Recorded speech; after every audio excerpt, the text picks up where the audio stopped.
গুলশানে আজাদ মসজিদে দীপু মনির স্বামী এবং আইনজীবী তৌফিক নওয়াজের জানাজা অনুষ্ঠিত হয়েছে।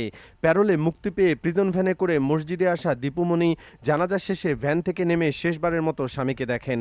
এর আগে দীপু মনির মুক্তির জন্য আদালত থেকে আদালতে, এমনকি ঢাকা থেকে অন্য জেলায়ও দৌড়াতে হয় তার মেয়েকে। আর তা দেখে পতিত লীগের নেতাকর্মীরা নানান বাজে মন্তব্য করছে। তারা বলছে তাদেরও সুদিন ফিরবে, এসবের প্রতিশোধ নেওয়া হবে। অথচ তারা একটিবারের জন্য পেছনে ফিরে তাকাচ্ছে না। তাকালে তারা বুঝতে পারত তারেক রহমান তাদের প্রতি কতটা মানবিক হয়েছে, বিপরীতে তারা কেমন ছিল। সোশ্যাল মিডিয়ায় বলাবলি হচ্ছে হাতে নাই হ্যান্ডকাপ, পায়ে নাই ডান্ডাবেরি। প্যারোলে মুক্তি পেয়ে জেলগেট থেকে বের হচ্ছেন ডাক্তার দীপু মনি, অথচ তিনি ১০০+ হত্যার নির্দেশদাতা মামলার আসামি। দেখে মনে হচ্ছে বাপের বাড়ি থেকে শ্বশুর বাড়ি যাচ্ছেন। এতটাই মানবিক বিএনপি। এই বিএনপিকে মানবিকতা শেখাতে আসবেন না। সরকার দলের সমর্থকেরা বলছেন বিএনপি মানবিক বাংলাদেশ গড়তে প্রতিশ্রুতিবদ্ধ।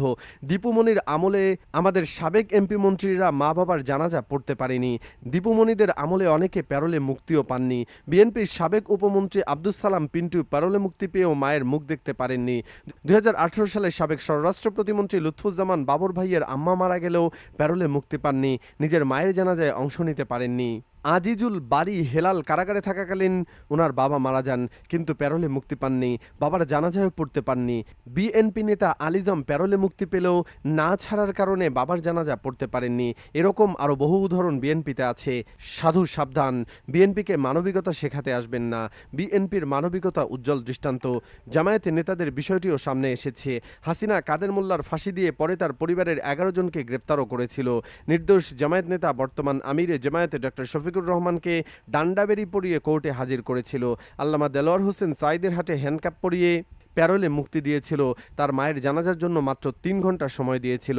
জানাজা নামাজ শেষে দাফন করার সময় দেওয়া হয় নাই।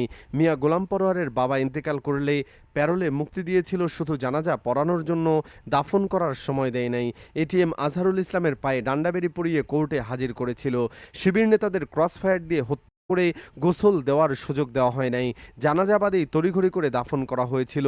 সাবেক শিবির সভাপতি দেলোয়ার হোসেন ও শফিকুল ইসলাম মাসুদকে রিমান্ডের অমানসিক নির্যাতনে পঙ্গু করে অজ্ঞান অবস্থায় হাতে হ্যান্ডক্যাপ লাগিয়ে পায়ে ডান্ডাবেরি পরিয়ে কোলে করে আদালতে তুলেছিল। সাতক্ষীরার এমপি আব্দুল খালেক মণ্ডলকে অসুস্থ অবস্থায় পায়ে ডান্ডাবেরি দিয়ে হাসপাতালে ভর্তি করে রেখেছিল। অনেক জামায়াত শিবির নেতাকর্মীদের মৃত্যুর পরেও তাদের হ্যান্ডকাপ লাগিয়ে রাখছিল। মামুনুল হকদের ডান্ডাবেরি পরানোর দৃশ্য আপনারা দেখেছেন। এইসব ঘটেছিল ফ্যাসিবাদী শাসনামল স্বৈরাচার হাসিনার সময়। এইসব কথা তো আমরা ভুলে যাই নাই, কিন্তু জুলাই দেশকে পরিবর্তন করেছে। শেখ হাসিনার শাসনামল আর তারেক রহমানের শাসনামলের ভেতরে অনেকটা পার্থক্য হয়েছে।